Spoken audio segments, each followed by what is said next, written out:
Hello, everyone, and welcome to the big show. This is Investing and Trading Live, sponsored by TradingAcademy.com. If you're a first-time listener, thank you for stopping by. My name is Josh Lilquist, and we are happy to have you with us today.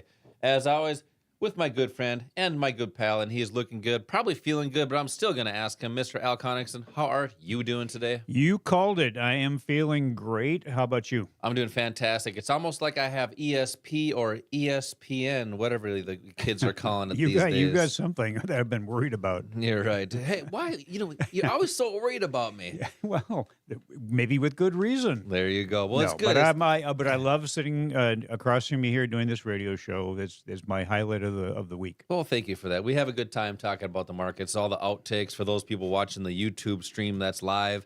They get a couple extra outtakes, but Al, we're going to talk about the financial markets this today or this whole week actually, because the market is nearing an all-time high once again. So it's been since 2021. Actually, I believe it was the last trading day of 2021 was the high. And we are approaching that high again. Market, as far as the S&P 500, is less than 5% away from there, depending on when you listen to the show. But market was kind of stuck in a rut from November 17 till roughly this week. And it just didn't do a whole lot. There was some different news coming out. We'll talk about the Fed funds rate here later on the show here today. But just it slowed down, but now we're reaching those all-time highs again, especially with the S&P 500. The Dow Jones was out of that rut and reaching those highs, and the same thing with the Nasdaq. So it's bringing the holiday cheer to the average investor. But don't be so sure, because there are opportunities where it doesn't matter which way the market goes, and that's what I want to discuss here is.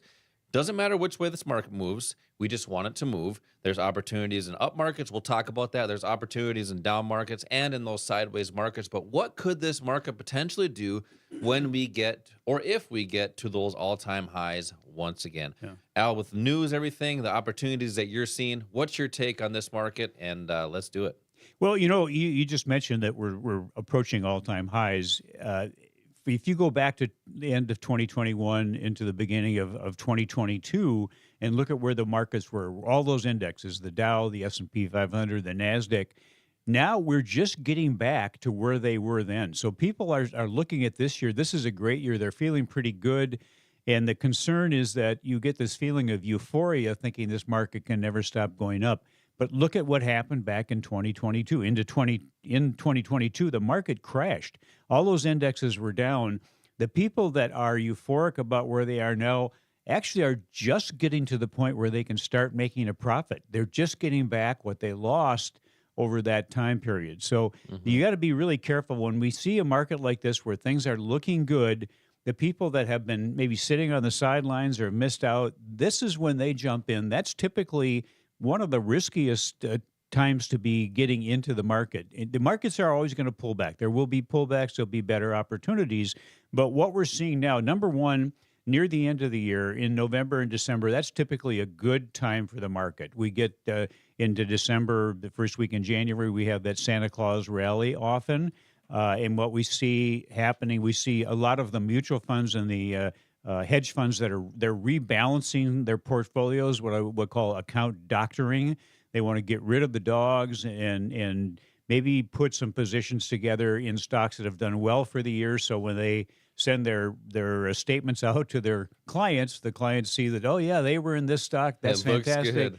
Yeah, not necessarily making any money on it, but it's in the portfolio. Did you call it window dressing? I call it account doctoring, but it's window dressing is what they call it. And there's been some tax loss harvesting, a lot of things going on the latter part of the year, and people may be making contributions to their retirement plans. That money goes into the market. So there are a lot of things that have been providing kind of headwinds for this market. And to be honest with you, the reason that we've seen the big move that we have is, again, getting back to those big tech stocks, the Magnificent Seven. They've really been the driver of the market. And people, I think, are feeling confident that the Fed's going to stop raising interest rates or maybe starting to lower interest rates. So those are the two primary movers of the market so far. We did see something kind of interesting last week, and I believe it was on Monday. It was the first time in a long time that all 7 of those stocks were down. I think maybe except for I think Microsoft might have been up, but for the most part, the Magnificent Seven took a bath one day, and people were thinking, well, maybe there's going to be a rotation now, and it didn't last long. They've started to come back up again, but It's crazy that you say that, because I remember looking at the price charts and I saw a lot of those major stocks were down, but the overall market was up. that's correct. Didn't Yeah. make any sense. Yeah, which is a good sign because you don't want just a handful of stocks to be driving the market. Which We it want- has been. which it has been. So that was a sign, at least for one day, that maybe there was more, contribution by some of the other stocks that were driving the market up, and that was the case. But we just gonna need to start with the basics, Josh. When we teach our students, we want to kind of simplify things and then just really concentrate on what moves price. And what moves price is the flow of money into and out of stocks or positions. But for significant moves, which is what is going to make you successful or you're not successful, is identifying the moves by Wall Street and the pros. Those are the significant moves in the stock and the markets caused by the inflow of their money or the outflow of their money. Yeah, and that's I'm glad you brought that up, because people think the markets are very complex and very difficult to understand, and really a lot of that is by design. Sure it is. It's the terminology that they throw out at you, and if you haven't been educated on something like that, yeah, of course, it's going to look a little bit foreign to you. But that's why it's set up that way, because the Wall Street is always making money. The big banks, institutions are always profiting, and if you look at the public, they typically struggle with their finances, and it's designed for people to be scared of that. But that's why we have power trading investing classes or power trading workshops here at the Academy, because we're helping people with that financial literacy. And once you understand what some of the terms mean, what some of the things that they're saying, the interest rates, hawkish, dovish, all this crazy stuff, and it's just a different term. It's kind of like a mechanic. You go to a shop and you say, hey, can you go hand me that thingy over there? And they say, you mean the wrench? Yeah, well, there's just different terms that they use. It's more of the technical terms. And that's what we want to help our listeners and our people that are coming to these power trading workshops understand how these markets work, how to simplify the market, and understanding, as Al was talking about, how to identify the moves by Wall Street so we can invest and trade with them. So I want to invite people to this power trading workshop right here at the Academy. They're 2 hours.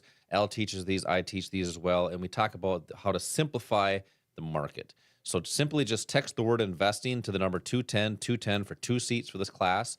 You're going to get a text back, or you can go to investwithota.com. That's investwithota.com. Coming up next, I want to talk about the financial markets, the income strategies for people that are working during the day that want opportunities at night. This is Josh and Al. We will be right back.